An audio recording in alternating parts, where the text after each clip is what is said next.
आमतौर पर ये माना जाता है कि एक सफल बिजनेस खड़ा करने के लिए सालों की पढ़ाई चाहिए होती है। हाँ, और बड़ी बड़ी डिग्रीज और काफी सारा पैसा भी। सही कहा, लाखों रुपए का निवेश चाहिए। लेकिन अगर हम आज के इस गहरी चर्चा के विषय पर ध्यान दें, तो भारत के ग्रामीण इलाकों में महज 30 या 35 दिन की एक मुफ्त ट्रेनिंग इस पूरी धारणा को बदल रही है। बिल्कुल। वो महिलाएं जिन्होंने शायद कभी घर के बाहर की आर्थिक दुनिया देखी ही नहीं थी, वो आज अपना काम चला रही हैं। राइट। सिर्फ चला नहीं रही हैं, मतलब मुनाफे का हिसाब भी रख रही हैं। ये कोई रातों रात हुआ चमत्कार नहीं है।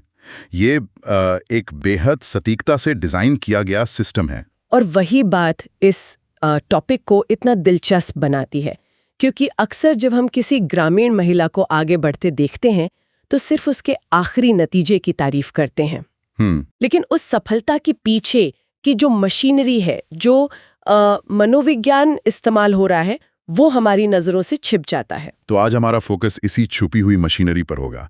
आज हम भारत भर में चल रहे RSETI यानी rural self employment training institutes के ब्यूटी प्रैक्टिशनर प्रोग्राम का एक डीप डाइव करने वाले हैं। एकदम सही। और हमारे पास आज इस चर्चा के लिए काफी ठोस स्रोत है। सरकारी दस्तावेज हैं, ट्रेनिंग मॉड्यूल्स हैं, राज्यसभा का ऑफिशियल डेटा है। हाँ, और कुछ अखबारों की रिपोर्ट्स और असली सफलता की कहानियां भी हैं, जिन्हें खंगाल कर हम ये समझने की कोशिश करेंगे कि इस ट्रेनिंग के अंदर ऐसा क्या जादू है जो इतनी बड़ी तब्दीली ला रहा है। हमारा मिशन ही यही है, ये डीकोड करना कि कैसे एक सही सिलेबस और अफसर की आज़ादी जैसे अभियान और साथ ही ब्यूटी एफेक्ट्स की दीपाली मैडम जैसे अनुभवी ट्रेनर्स, ये सब मिलकर कैसे ग्रामीण महिलाओं को, जैसे जालना की प्रीति की कहानी हम देखेंगे, उन्हें एक स्वतंत्र एंटरप्रेन्योर बना रहे हैं।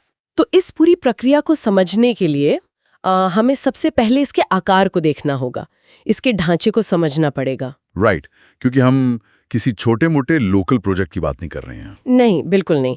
ये एक राष्ट्रव्यापी आंदोलन की तरह है। अगर हम RSET के इतिहास में जाएं तो ये रातों रात नहीं बना। इसका DNA 1982 के रूड सेटी मॉडल से जुड़ा है। 1982? हाँ। मतलब काफी पुराना मॉडल है। हाँ, उस वक्त कर्नाटक में सिंडिकेट बैंक, कनारा बैंक और SDME ट्रस्ट ने मिलकर एक छोटा सा प्रयोग किया था। अच्छा, और आज वो प्रयोग RSET के रूप में बहुत ही मजबूत 3-वे पार्टनरशिप बन चुका है। बिल्कुल।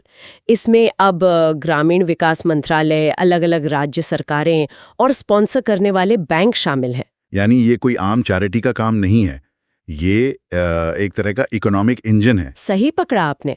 और PIB की रिपोर्ट के जो आंकड़े हमारे सामने हैं, वो इस बात का सबूत हैं। पता है, इन संस्थानों में ट्रेनिंग लेने वालों में 66% महिलाएं हैं। 66%? ये अपने आप में एक बहुत बड़ा नंबर है। और अगर टोटल संख्या पर गौर करें तो इस प्रोग्राम के तहत अब तक 26,28,000 महिलाओं को ट्रेन किया जा चुका है। हाँ, लगभग 26.5 लाख। और इसमें से 18,70,000 महिलाएं सफलतापूर्वक सेटल हो चुकी हैं, यानी वो अपना काम धंधा शुरू कर चुकी हैं। एग्जैक्टली। और इसी दिशा में आज़ादी का अमृत महोत्सव के तहत एक बहुत ही खास अभियान चलाया गया, जिसका नाम है अफसर की आज़ादी। राइट, अफसर की आज़ादी। सरकारी दस्तावेजों के अनुसार इसके तहत महिलाओं के लिए विशेष बैचेस शुरू किए गए हैं। 64 में से 10 कोर्सेज तो पूरी तरह सिर्फ महिलाओं के लिए आरक्षित हैं। Okay, let's unpack this. अगर इस मॉडल को ध्यान से देखें तो ये एकदम किसी बड़े शहर के स्टार्टअप इंक्यूबेटर जैसा लग रहा है। बस फर्क ये है कि ये ग्रामीण भारत के लिए काम कर रहा है। ये तुलना काफी सटीक है। जैसे शहरों में स्टार्टअप को फलने फूलने के लिए माहौल और मेंटरशिप मिलती है, RSET वही काम कर रहा है। लेकिन देखिए, यहाँ एक सवाल उठता है। कागज पर तो डेटा और संख्याएं बहुत बड़ी लग रही हैं और इंक्यूबेटर वगैरह सुनने में भी अच्छा लगता है। पर क्या महज 30 या 35 दिन की मुफ्त ट्रेनिंग से सच में कोई अपना बिजनेस शुरू कर सकता है? मतलब एक महीने में बाल काटना सीख लिया जा सकता है, पर कोई रातों रात बिजनेस वुमन कैसे बन सकती है? ये बहुत वाजिब सवाल है। अक्सर लगता है कि एक महीने का समय बहुत कम है, लेकिन इसका जवाब इस बात में छिपा है कि उस क्लासरूम के अंदर असल में पढ़ाया क्या जा रहा है। तो क्या पढ़ाया जा रहा है? क्योंकि हमें लगता है सिर्फ मेकअप सिखाते होंगे। वही तो। हमारे पास 2010 के मॉड्यूल्स और SOPs के दस्तावेज हैं। ये सिर्फ थ्रेडिंग या फेशियल सिखाने की क्लास बिल्कुल नहीं है। अच्छा। यहाँ हार्ड स्किल्स यानी कैंची और ब्रश चलाने के साथ साथ सॉफ्ट स्किल्स और बिजनेस मैनेजमेंट पर बहुत गहरा जोर दिया जाता है। Here is where it gets really interesting. जब हम ब्यूटी पार्लर कोर्स का सोचते हैं तो दिमाग में वही शीशा और कॉस्मेटिक्स आते हैं, पर दस्तावेजों में माइक्रो लैब का जिक्र है। ये क्या है? देखिए, माइक्रो लैब असल में एक आइस ब्रेकिंग प्रक्रिया है। ट्रेनिंग की शुरुआत ही इसी से होती है। सोचिए, जो महिलाएं ग्रामीण परिवेश से आई हैं, वो शायद सालों बाद किसी क्लासरूम में बैठी हैं। हाँ, उनमें काफी झिझक होगी। बिल्कुल, एक दूसरे से बात करने में शर्म होती है। इस झिझक को तोड़ने के साथ साथ एक बड़ी मनोवैज्ञानिक बाधा को तोड़ा जाता है। मुझे अंडमान क्रॉनिकल की वो रिपोर्ट याद आ रही है। हाँ, वो श्री विजयपुरम वाली रिपोर्ट। सही। उस रिपोर्ट के मुताबिक वहाँ 34 महिलाओं की 35 दिन की जो ट्रेनिंग हुई थी, उसमें उन्हें साइबर फ्रॉड से बचने के तरीके सिखाए गए। सोचिए कितना प्रैक्टिकल है। वही तो।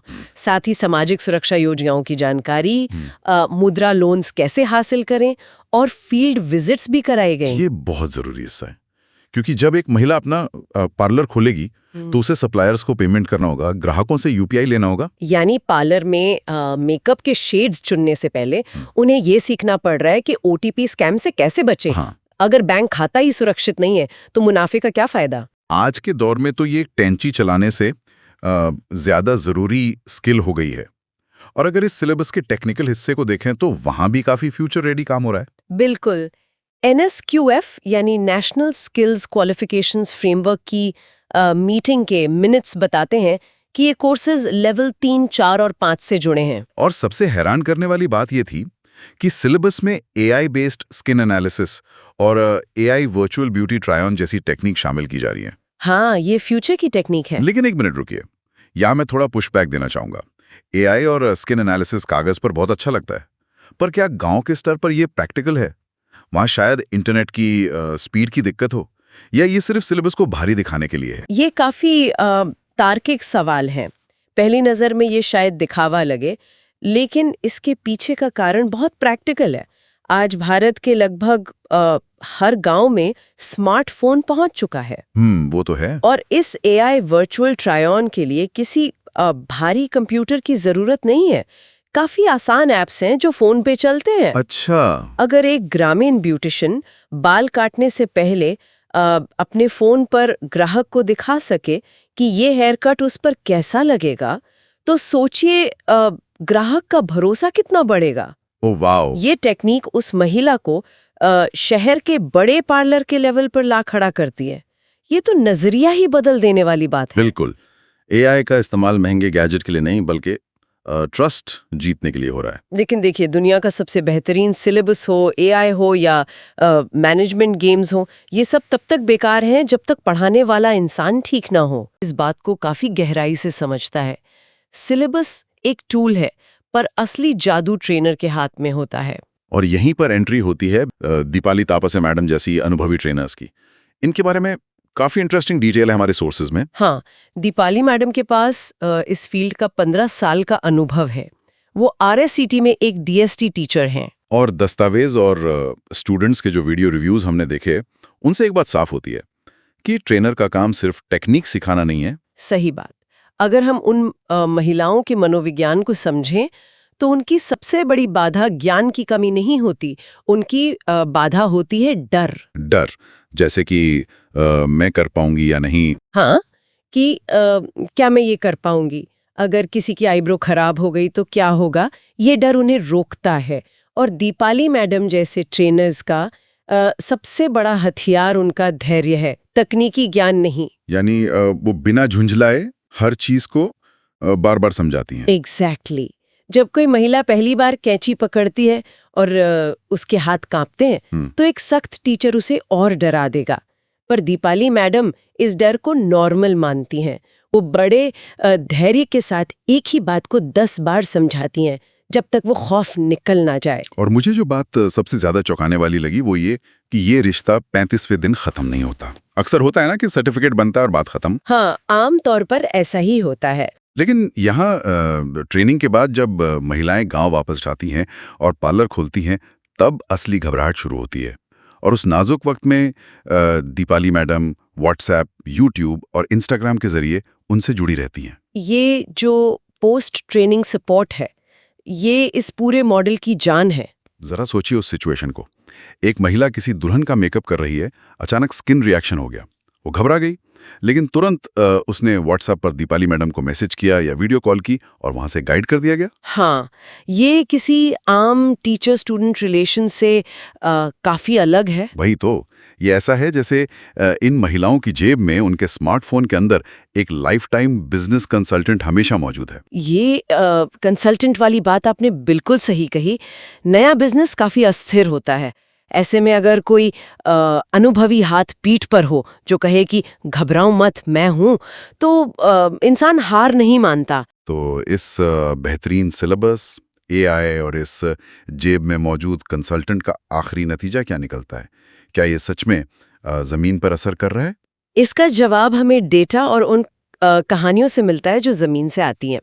अगर हम एक माइक्रो लेवल पर देखें तो जलना की प्रीति की कहानी काफी कुछ साफ कर देती है। हाँ, प्रीति की कहानी काफी इंस्पायरिंग है। शुरुआत में उन्हें ब्यूटी फील्ड की कोई खास नॉलेज नहीं थी। बिल्कुल।